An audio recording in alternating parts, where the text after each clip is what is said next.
noite, meninas. Tudo bem com vocês? Eu estou aqui na minha casa tentando me ajustar a essa nova realidade e eu espero que vocês também estejam se protegendo, né? Afinal de contas, esse problema que está acontecendo na escala mundial precisa ser visto com muita atenção e com muita preocupação. Bom, nós selecionamos para a aula de hoje, não é? Na nossa disciplina Metodologia do Trabalho Científico, a importância da pesquisa bibliográfica. Eu sempre bati o martelo nessa tecla. O aluno que não lê não sabe escrever. Né? Para você desenvolver uma pesquisa científica, você tem que criar o hábito de ler diariamente, semanalmente, quinzenalmente, mensalmente, enfim. É um hábito que a gente adquire.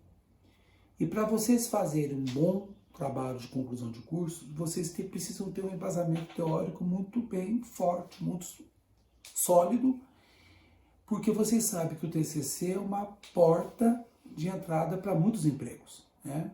Se você faz um trabalho bem desenvolvido, a escola vai saber reconhecer a sua pesquisa, você ganha um vocabulário mais aprimorado, você valoriza a pesquisa científica, enfim, tá? Antes de mais nada, fiz um elenco aqui de ideias que foram extraídas desse livro, que o capítulo 2 está disponível em PDF para vocês. Eu quero que vocês leiam o capítulo 2 deste livro, que está, como eu mencionei há pouco, está disponível em PDF. E eu pincei as ideias principais que constam nesse capítulo 2 desse livro que eu estou mostrando aqui para vocês. Então eu vou ler e eu vou comentar aqui com vocês. Posso também disponibilizar esse roteiro aqui para vocês, para que vocês fiquem atentos à explicação, certo? Então vamos lá. A pesquisa bibliográfica se constitui no caminho para se compreender a realidade ou para descobrir verdades parciais. Isso significa o quê? Se você faz uma pesquisa bibliográfica requintada, bem direcionada, né, indicada pelo seu orientador, o seu trabalho tem a ganhar com tudo isso, porque ele vai mencionar, ele vai indicar aquilo que é mais adequado para a sua pesquisa. Encontrar respostas para questões propostas utilizando métodos científicos. Né? Todo método está enquadrado dentro das pesquisas. Então, se você tem uma metodologia correta, com certeza as conclusões serão corretas e você só tem a ganhar com tudo isso. Toda pesquisa implica o levantamento de dados de variadas fontes, quaisquer que sejam os métodos ou técnicas empregadas. Então, se você tem uma pesquisa e se você tem uma boa metodologia, você vai encontrar a maneira mais correta para trabalhar com os dados que você levantou. Né? E tudo isso quem vai indicar a bibliografia e o método é o seu orientador. Os dois processos pelos quais pode obter os dados são a documentação direta e a indireta, porque afinal de contas não existe trabalho sem levantamento de dados. O que é documentação direta? Você vai obter através do local onde os fenômenos ocorreram. Então, por exemplo, vocês são da pedagogia, vocês poderiam ir ali às empresas ou às escolas, ou às instituições que trabalham, que fornecem dados para vocês. Né? Então, por exemplo, a PAI, escolas públicas, escolas particulares, enfim. Vai depender do seu objetivo, do seu objetivo. Esses dados podem ser conseguidos de duas maneiras. Através de pesquisa de campo, quando você faz um trabalho voltado exclusivamente para o lado prático da sua pesquisa, e pode ser a pesquisa de laboratório também, que nós podemos ver isso numa outra ocasião. A documentação, nós falamos da documentação direta, a documentação indireta serve de fonte de dados por outras pessoas, através de pesquisa documental e de pesquisa bibliográfica. Então, a direta você vai, e a indireta você depende de um órgão, de uma escola, enfim, da sua área de pesquisa, ela vai lhe fornecer informações. O que a gente tem que ficar atento nessa situação é o seguinte: será que aqueles dados são confiáveis? Pesquisa é uma coisa muito séria, não se brinca com pesquisa. Um resultado mal feito, mal elaborado, você poderá gerar um impacto nas futuras gerações, porque afinal de contas o trabalho científico, ele é científico, ele não é achismo. Você tem que falar com convicção, você tem que escrever com convicção, e a partir daí, muitas pessoas vão ter acesso a esse seu trabalho e poderão dar continuidade ao que você afirmou. Então, isso é muito sério. O que é uma pesquisa documental? Certo? Aqueles de primeira mão, provenientes dos próprios órgãos que realizam as observações. Pode ser encontrados, por exemplo, em órgãos públicos, você pode ir a prefeituras, a diretorias de ensino, enfim. E você também pode encontrar esse tipo de documentação em filmes, documentários que você encontra facilmente na internet, né? Isso é uma pesquisa documental. Você está fazendo um levantamento daquilo que você procura averiguar. Você já falou da pesquisa direta e agora da pesquisa indireta. Você tem os documentos. E você tem a pesquisa bibliográfica, que eu insisto muito, né? Hoje vocês têm uma facilidade muito grande de encontrar tudo disponível na internet. O duro é quando você não encontra um site oficial da sua área de pesquisa.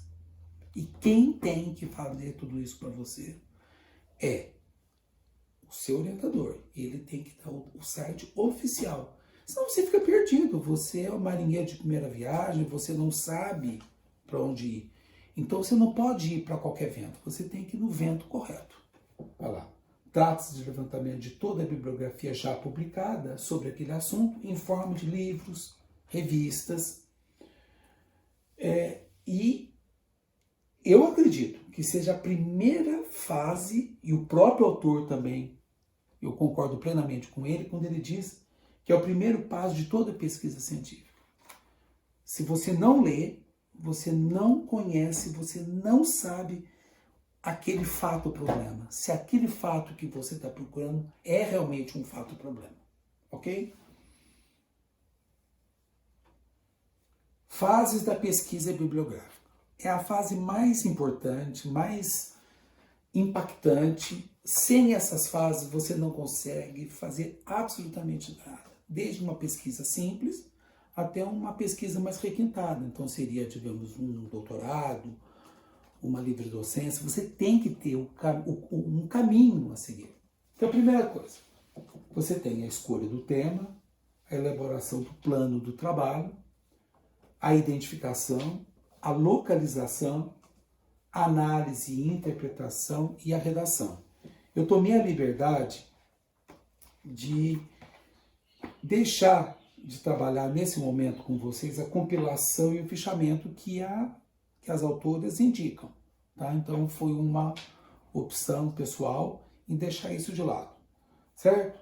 Então agora vamos procurar descrever item por item. Antes de mais nada, escolher um tema significa levar em consideração fatores internos e os fatores externos. Internos, aquilo que está dentro da gente, né? Aquela angústia pessoal, aquilo que moveu, aquilo que te levou para aquela pesquisa. Selecionar os internos constituintes, selecionar um assunto de acordo com as inclinações, as aptidões que você tem. Então eu vejo, por exemplo, dentro da sala de vocês, alunos que gostam de empresas, alunos que gostam de escolas particulares, outros que gostam de escolas públicas, outras que gostam das escolas públicas exclusivamente municipais. Enfim, essa aderência que o aluno tem que ter. Optar por um assunto compatível com as qualificações pessoais, de acordo com os seus estudos e experiências anteriores. Então, por exemplo, um aluno, no caso você, que tem uma experiência, que já faz um estágio, ou que tem um parente, ou que tem um amigo, que estuda numa determinada instituição de ensino e que aquilo é interessante, que você acha interessante o papel que o pedagogo da instituição vem realizando, ou que realizou no passado. Se você tem essa memória, vá atrás, siga essa sua aptidão. Então, vejam só, é algo interno, né? É aquilo que ninguém pode fazer por você. É pessoal. E encontrar um objeto que mereça ser investigado cientificamente falando. Você deve fazer a seguinte pergunta: esse assunto vale a pena ser investigado cientificamente falando? Ele realmente vai contribuir para a ciência do meu país? Será que vale a pena isso? E você só vai conseguir verificar isso através do aval do seu orientador, mas, sobretudo, depois de muita leitura. Né? Se você está no caminho correto ou se você está no caminho incorreto. Então, essa angústia é pessoal, não é coletivo, é pessoal. E os fatores externos, a disponibilidade de tempo para realizar uma pesquisa completa e aprofundada. Eu sempre comento com os alunos mais que estão em séries mais adiantadas, que eu sempre brinco com eles assim. Até um determinado período do curso, você está utilizando as cores do semáforo, você está no verde, você está tranquilo, você tem tempo para isso. Depois de um determinado período de tempo, já cursado, você entra na cor amarela, na atenção. E quando você entra nos últimos semestres, nos 2 últimos semestres do curso, você já entra na cor vermelha. Eu tenho tempo para realizar tudo isso? Eu vou ter tempo para fazer tudo isso? O que eu tenho que fazer para agilizar o meu tempo? É madrugada, é de manhã, enfim, só final de semana, conversar com a família, envolvê-la numa situação dessa, porque é uma situação passageira, mas enquanto ela está durando, ela exige muita dedicação. E pesquisa científica não pode ser levada de brincadeira, ela tem que ser levada seriamente. Outro item, a existência de obras pertinentes ao assunto em número suficiente para o estudo. Eu tenho que fazer um levantamento de todas ou as obras mais importantes daquele assunto que eu estou trabalhando. Né? E quem vai indicar tudo isso, não tem dúvida que é o seu orientador. Ele é o norte do seu trabalho. Então, quando eu digo obedeça, né, uma expressão que eu sempre utilizo, obedeça, é no sentido de ter humildade para reconhecer que você não conhece o assunto. E o seu orientador, ele é o mestre naquilo, ele sabe o que ele está indicando, ele sabe o que ele está fazendo. Então, se ele está falando que é para você eliminar determinadas alturas, elimine. Trabalhe numa outra vertente, tá? Numa outra linha de pesquisa. Eu sempre obedeci e sempre me dei bem. A possibilidade de consultar especialistas na área para uma orientação de documentação e interpretação. Então, se você quer trabalhar com alunos especiais, né, que tem que ter acompanhamento médico, marque um horário, converse com um especialista na área. Né? É importante você ouvir de um médico, de um outro especialista, como trabalhar essa situação toda. Né? Nesse caso, ele poderá ser o seu co-orientador. Se ele aceitar essa proposta, a aceitação será imediata pela instituição de ensino. Né? Eu, como professor da matéria, jamais vou impedir que um outro profissional ajude o aluno a interpretar um trabalho, um fato-problema. Fique à vontade. Eu destaquei 3 pontos que eu acredito que seja muito importante para vocês. O seguinte: na hora da escolha do tema. Deve-se evitar assuntos sobre os quais recentemente foram feitos estudos, o que torna difícil uma nova abordagem. Então, por exemplo, vou dar um exemplo fora da área de vocês. Então, por exemplo, um aluno que está fazendo o curso de Ciências Biológicas. Nesse exato momento, ele queria fazer um trabalho queria fazer um TCC sobre o coronavírus. Não existe bibliografia que dê suporte teórico e metodológico para o coronavírus ainda. Isso requer muito tempo de pesquisa, muita publicação, isso é para o futuro. Então, quando eu elenquei esse ponto, você precisa procurar algo que seja mais concreto e que te dê suporte teórico. Senão você vai se sentir inseguro na sua pesquisa. Tá? Então, vá dentro da área de pesquisa atrás dos clássicos. E quem vai mencionar o clássico na sua área, a literatura clássica, é o seu orientador. Ele vai mencionar e você vai ler. E você vai debater com o seu orientador sobre aquelas ideias.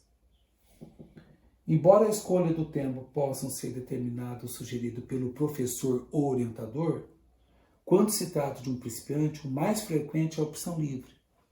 Isso, né? Você é um principiante, você vai fazer o seu TCC ainda. Então você tem que ter essa liberdade. Você tem que ter essa liberdade para escolher. Não se esquecendo do que eu falei no slide anterior, verificar se aquilo que você está querendo pesquisar, se realmente aquilo é válido cientificamente falando. Né? Às vezes a sua angústia, ela é infundada, ela não tem embasamento científico. Tá? Desculpe falar novamente. O aluno que não lê, ele não consegue fazer um bom trabalho científico. Né? A minha geração lia livro, papel, livro impresso. A geração de vocês está muito na internet, tudo. Mas será que o site que você está procurando, será que o livro que você está procurando é o mais correto? Né? Porque quando você fala em livro publicado, as editoras têm muito critério na hora de imprimir, na hora de dar ok para a impressão de um livro. Ele passa por um critério muito rigoroso. Então, o critério é o mesmo daquilo que está na internet, desde que seja um site oficial dentro do tema que você está procurando desenvolver. Então, não é um achismo. Eu vou procurar. Não, tem que ser muito bem direcionado. Isso daqui é eterno, indelével. Muita coisa que está na internet é efêmero. E você não sabe se aquilo está correto ou não. Após a escolha do assunto, o passo seguinte é a sua delimitação. É necessário evitar temas muito amplos, discussões intermináveis. Ou melhor, você tem que fazer um corte naquilo que você pretende fazer. Né? E se você trabalha com um assunto muito amplo, né, o tema fica cansativo, dificilmente as pessoas vão entender o seu objetivo principal. Dificilmente. E o mais importante, você ainda não tem maturidade científica para um trabalho amplo. Né? Você tem que fazer os cortes. Os cortes. No mestrado, no doutorado, você também faz cortes. Imagino vocês que estão iniciando um trabalho científico. Tenham humildade para reconhecer. Nós vivemos num país pobre, nós vivemos num país com pouca produção científica e que delimita, que dificulta, né, uma pesquisa mais ampla. Né? Bom, pessoal, continuando a nossa aula de hoje, eu gostaria de me ater a uma situação muito preocupante, que é a elaboração do plano de trabalho. Quando você vai fazer um bolo, por exemplo, você não vai lá na receita assim, 10 ovos, 5 litros de leite, você não coloca tudo isso lá.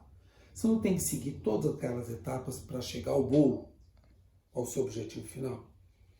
Eu não tenho como fazer um projeto de pesquisa, não tenho como desenvolver um projeto de pesquisa sem seguir um roteiro. O roteiro tem no cinema, o roteiro tem na arte culinária, tem tudo. Então, é uma fase dolorosa? É. Porém, é prazerosa, porque se você fizer e seguir aquilo, ninguém vai desorientar o seu trabalho. Você tem um caminho a ser percorrido. Você vai seguir aquilo. Seguiu, chegou ao seu objetivo. E o mais interessante, toda vez que você elabora um projeto de pesquisa, com começo, meio e fim, o trabalho deixa de ser um peso. Porque nada vai te desorientar.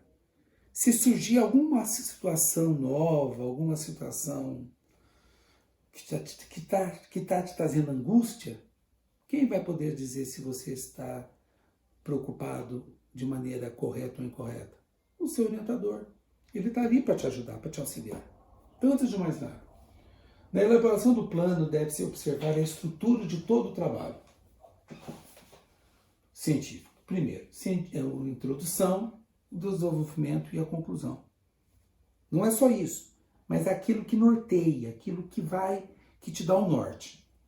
E o que é a introdução? Formulação clara e simples do tema, a importância, a justificativa que aquele tema tem para a sua área de atuação, a metodologia que você vai empregar, a apresentação sintética, a questão que te norteou.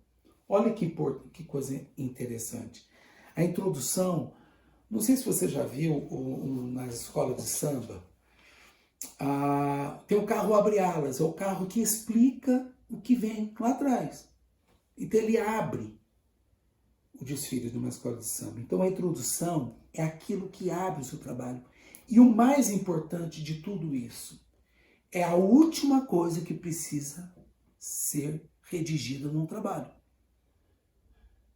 Você tem, o seu orientador te dá tudo que você precisa fazer, você tem que ter esse norte, mas na hora de redigir o trabalho final, é a última etapa que você vai redigir. Por quê?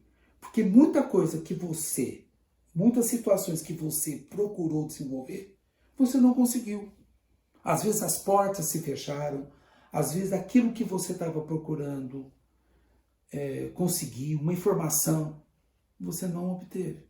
Então a introdução, você precisa colocar no papel, você precisa trabalhar cuidadosamente com tudo aquilo que vai ser, aquilo que você procura, você escreve, você desenvolve aquilo da melhor maneira possível. Mas na hora de apresentar o seu TCC, é a última coisa que você vai escrever. Então você desenvolve, mas no cômputo geral, é a última coisa que você tem que apresentar para o leitor. Para você é a primeira parte, mas para o leitor é a última coisa. Porque é o resgate final de tudo aquilo que você procurou apresentar. Desenvolvimento. Ai, que fase difícil. Principalmente para aluno que não gosta de ler. Principalmente para aluno que quer encontrar o trabalho pronto. Aquele aluno que procura um colega, só olha, quanto que você cobra para fazer um trabalho para mim? Por que dá angústia para o aluno que não tem aderência ao trabalho? Porque ele não quer passar pelo desenvolvimento do trabalho, que exige muita dedicação, né? E essa dedicação ela é necessária, pessoal. Por que ela é necessária? Porque você está aprendendo sobre aquele tema. Nós falamos nos slides anteriores como é importante você ter aderência ao tema. Você tem que ter livre-arbítrio para encontrar um trabalho científico. Desenvolvimento. Fundamentação lógica do trabalho, cuja finalidade é exportar e demonstrar suas principais ideias. Ela tem 3 etapas: a explicação, a discussão e a demonstração. O que é a explicação? Apresentar o que o tema tem. O que o tema tem de correto, de mais bonito, de mais importante dentro da sua área de pesquisa? Discussão, a argumentação, né? Por que aquilo é importante?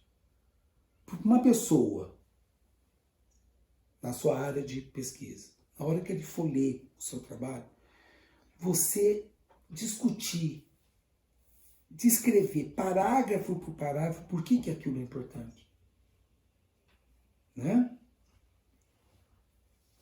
E a demonstração, né? O caminho que você seguiu, a metodologia, a lógica do trabalho, o raciocínio que você utilizou para chegar até aquilo ali. Você pode pegar carona tranquilo numa linha de raciocínio de um professor, de um aluno que já fez um trabalho científico, num TCC, num mestrado, num doutorado, uma livre docência. Mas para você fazer tudo isso, você precisa estudar. Você precisa ler. Enquanto vocês forem meus alunos, eu vou insistir nessa tecla. Estudem, não há outro caminho. Ok? Conclusão do trabalho. Consiste no resumo completo, mais sintetizado da argumentação desenvolvida na parte anterior. Concluir um trabalho é algo muito prazeroso, né? Depois de você ter feito o trabalho tudo certinho, né? Com muita ética, com muita responsabilidade, você faz uma conclusão, você devolve para a comunidade científica os resultados de um trabalho que deu muito prazer, né? Como isso é importante? Você não ser leviano, você não fazer parte dos falsos cientistas que o mundo apresenta. Pode ser o trabalho mais simples, mas um trabalho correto, né? Cientificamente correto. Você ter vontade, você ter prazer de expor as suas ideias, as suas conclusões num encontro de pedagogos, num encontro de cientistas, e todo mundo vai perceber, porque o cientista correto, ele percebe se o trabalho foi feito com ética ou não, que aquele trabalho, malgrado todas as suas delimitações, as suas dificuldades, ele foi feito de maneira correta. E isso é muito bonito, né? Como é difícil você encontrar no mundo de hoje cientistas que ainda se preocupam com a ética. O que é identificação? É a fase do reconhecimento do assunto pertinente ao tema em estudo, né? Primeiro passo é aquela fase onde você vai atrás dos dados, seja numa escola, seja numa diretoria de ensino, seja em qualquer lugar, tá? Procura de catálogos onde se encontram as relações de obras, né? Então, se você for fazer um levantamento bibliográfico, né? Você vai e você vê dentro das bibliotecas tudo aquilo que já está impresso, né? Nem tudo que está impresso está disponível na internet, né? Então você vai atrás das bibliotecas e vê se as determinadas obras que você está procurando, ou você vai por assunto, ou você vai por autor, o que ele pode lhe fornecer. Segundo passo, levantamento pelo sumário ou índice de assuntos neles abordados, né? Você vai no sumário, você procura das obras, o que tem em anais de congressos. E vocês sabem que o TCC tem o abstrato, que é um resumo em língua estrangeira daquele assunto. É muito legal. É muito legal porque às vezes você nem precisa ler a obra toda. Você vai no abstrato e você vê exatamente do que se trata, o que tem naquela obra. Por exemplo, na faculdade, você tem o abstrato em língua estrangeira, em língua inglesa, mas você tem um resumo logo em seguida. Você pode ver se aquele TCC que você está consultando, ou aquele livro que você está consultando, no resumo ou no abstrato, se aquilo vem de acordo com o seu tema. Isso é muito importante. Terceiro passo, verificação da bibliografia no final dos livros. Eu posso dar aqui, por exemplo, né? Então, por exemplo, eu estou com esse livro aqui, né? Que nós estamos pesquisando. Então, você tem a fonte bibliográfica que o autor, ele procurou trabalhar. Então, veja só, olha aqui a bibliografia, né? Então, às vezes você procura na bibliografia que ele extraiu algo que você possa aproveitar. E tem uma outra coisa, pessoal. Como vocês fazem parte de uma geração mais recente, né, tal, muitas vezes você encontra muitos livros disponíveis pela internet, mas nem todos. Seria interessante que você, ao pesquisar, se um livro que está aqui consta lá na internet, ou se só tem na biblioteca de alguma universidade pública, estadual, federal ou municipal, que seja. Então, se não está disponível na internet, entre em contato com a biblioteca da universidade para ver se não tem como fazer essa permuta, essa troca de informações entre eles e você. Vocês têm tempo para isso, porque vocês estão ainda na cor verde. Lembra que eu já mencionei para vocês? Então, quanto mais cedo você procurar o seu trabalho, mais tempo você terá para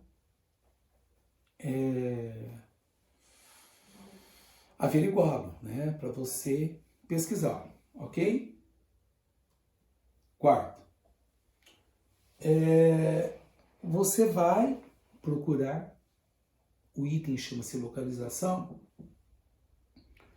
tudo que as bibliotecas dispõem, né? Disponibilizam para aquele tema, né? Se o seu tema ele é muito recente,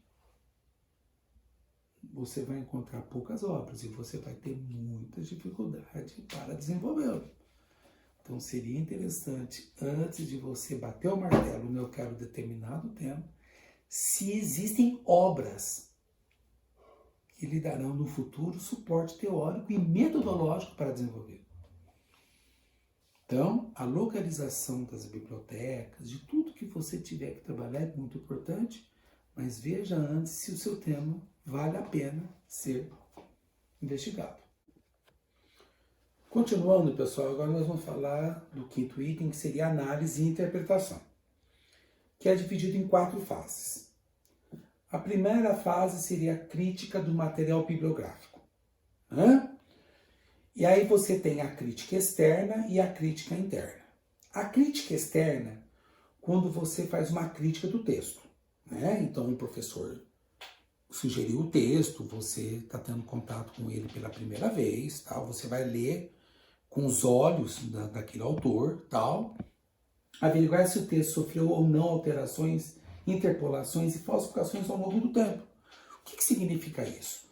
Ter acesso à obra original. Por que ter acesso à obra original? Porque às vezes as pessoas, você não sabe, você é leigo, você está vendo esse assunto pela primeira vez, você está conhecendo a obra pela primeira vez. Então, você indo à fonte original do texto, ver se aquilo realmente, se aquele texto realmente está correto, se é realmente aquilo que o autor quis dizer. Uma crítica da autenticidade, determina o autor, o tempo, o lugar e as circunstâncias. Digamos, você verificar quando você estiver analisando o texto, em que contexto ele escreveu tudo aquilo. Se foi no século XVII, no século XVIII, século XIX, século XX. Então, por exemplo, você não vai ler, você não pode fazer uma crítica ferrenha de um texto que foi escrito na época de 1900 com os olhos de hoje. Então, por exemplo, quando o Isaac escreveu Os Sertões, ele descreveu os sertões dentro da ótica e dentro da produção científica daquela época. Então, ele é importante para aquele momento. Se aquilo que ele concluiu, ou se aquilo que ele chegou à conclusão estiver muito diferente de hoje, ele tem um valor científico muito grande, porque ele escreveu por início do século XX. Da mesma maneira que o seu trabalho científico, ele tem um momento, ele tem um período, ele pode ficar muitos anos como sendo correto, como sendo o mais atual possível, como ele pode virar um trabalho histórico de uma hora para outra, porque novas ideias surgiram. Mas o seu trabalho terá muito valor científico. Então, ler com os olhos do momento que foi escrito o texto. Crítica da proveniência. Investiga a proveniência do texto, varia conforme a ciência que a utiliza. Então, você vai investigar de acordo com o momento que foi escrito, mas quem escreveu, em que contexto que tudo aquilo foi escrito e da onde vem esse texto, a proveniência do texto, certo? Que escola que ele seguiu, né? Então, por exemplo, dentro da geografia, você tem a escola determinista, você tem a escola possibilista, né?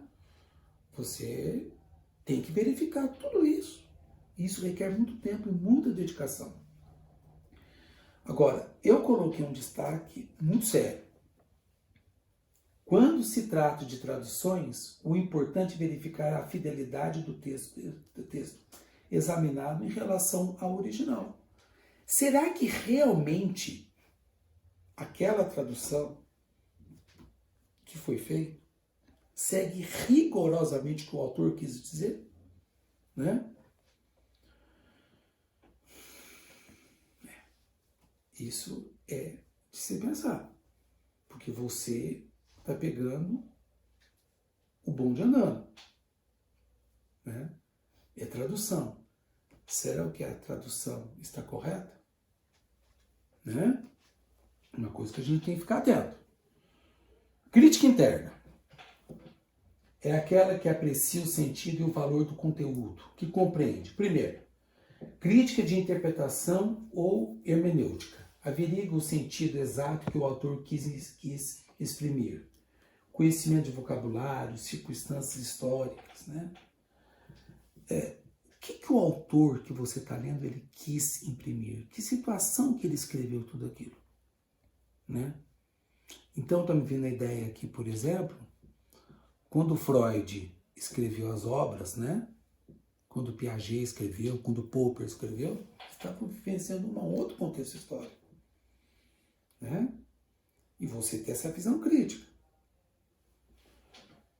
Crítica do valor interno do conteúdo. Aprecia a obra e forma um juízo sobre a autoridade do autor e o valor que representa o trabalho e as ideias nela contidas. Então, você vê exatamente o que o autor quis dizer com tudo aquilo, né? Vê todos os conceitos, vê todos os valores que ele quis passar com tudo aquilo. E como que você pode transportá-las para o seu trabalho científico. Ter esse filtro, né? Muito bonito, muito legal, né? Essa leitura que você tem que fazer e ver exatamente o que o autor quis dizer e como que você vai aproveitar dentro do seu trabalho. Dentro da análise e interpretação, a segunda fase, que compreende a decomposição dos elementos essenciais e sua classificação. Dito de outra forma, passa de uma ideia-chave para um conjunto de ideias mais precisas. Então, eu coloquei aqui como exemplo, por exemplo, né? Eu colocaria aquela que eu já falei para vocês nos slides anteriores, o corte. Né? Você sai de uma situação macro para uma situação micro. Então, no texto de vocês tem análise da comunicação de massa, uma situação macro. Análise de publicidade, é uma situação mais retalhada, mais cortada, mais afunilada.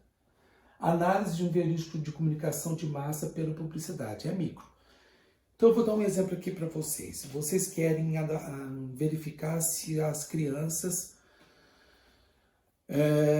do 5º ano do ensino fundamental 1, por que elas não gostam do ensino de matemática? Né?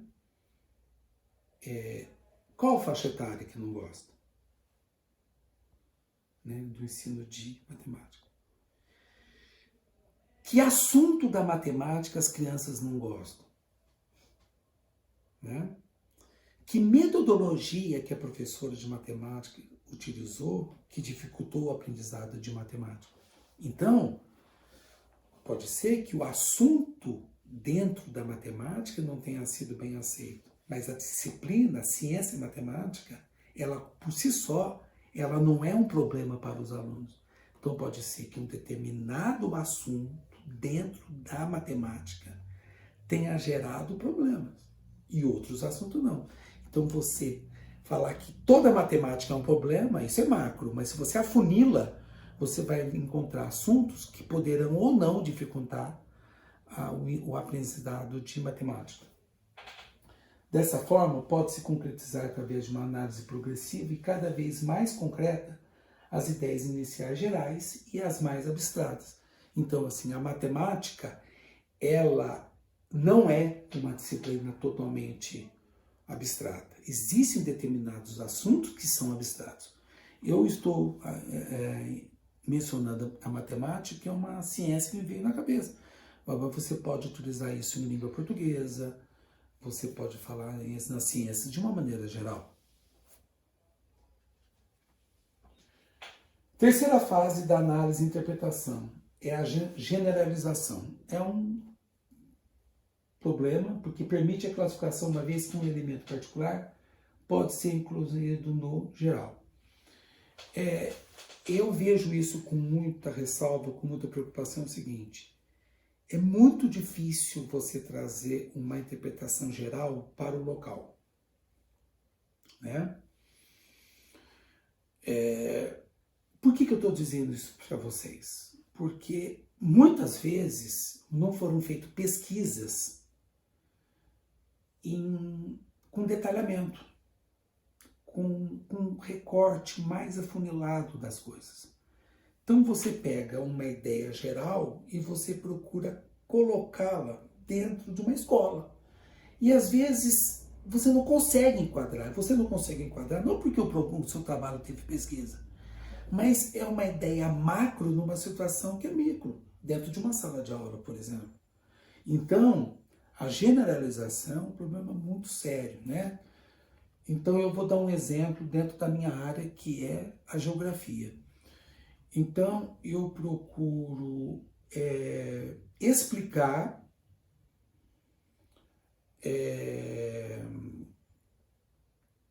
a dinâmica atmosférica do hemisfério sul, utilizando como modelo aquilo que existe no hemisfério norte. Isso não é possível, porque no hemisfério norte, os ventos são no sentido anti-horário e aqui no sentido horário. Não, contrário. Lá é horário e aqui no sentido anti-horário, para vocês verem. Eu que estou acostumado com o termo, me perco, né? Então, eu não tenho como transportar um modelo meteorológico do hemisfério norte para o hemisfério sul, eu tenho que adaptar. Olha a dificuldade que é, tá? Não se esqueçam que no hemisfério norte tem países ricos e no hemisfério sul tem pouca produção científica. Então, esse transporte é muito preocupante, tá? E eu posso utilizar métodos indutivos, dedutivos, hipotético, dedutivo, dialético, que nós vamos trabalhar isso mais tarde, tá? Isso o autor mencionou e eu vou trabalhar com isso com vocês em outras aulas. E a interpretação exige a comprovação ou refutação das hipóteses. Então, eu trouxe um modelo internacional, não coube dentro da minha realidade e eu posso comprovar a teoria ou refutá-la. Mas para fazer tudo isso, eu preciso conhecer as teorias, eu preciso conhecer os métodos, certo? Ah, meu Deus do céu, como que vocês vão ensinar, como que vocês vão escrever trabalho sem ler? Nossa, seu Ari, o senhor está falando isso novamente. Sim, o aluno que não lê não sabe escrever. Então você só sabe fazer um bom trabalho científico. Você vai cobrar de um aluno uma redação. Se você souber a redação, se você não sabe, você não tem como cobrar do aluno, certo?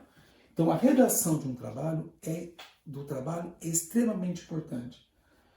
A redação da pesquisa bibliográfica varia de acordo com o tipo de trabalho científico que você deseja apresentar. No caso de vocês, é um trabalho de conclusão de curso.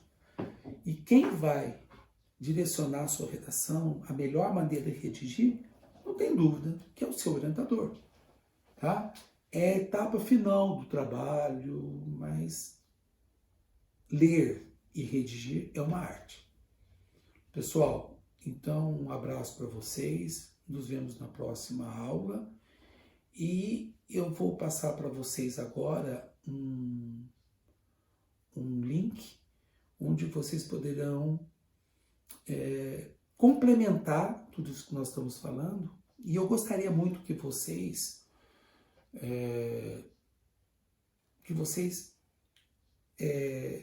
lessem, né, que vocês ouvissem, desculpem, as duas aulas, e que depois vocês fizessem uma análise crítica de tudo que foi falado até agora. Porque mais cedo ou mais tarde vocês terão que ter essa visão crítica. Antes começar agora do que no futuro, quando o tempo já estiver mais escasso. Um abraço para vocês e até a próxima aula.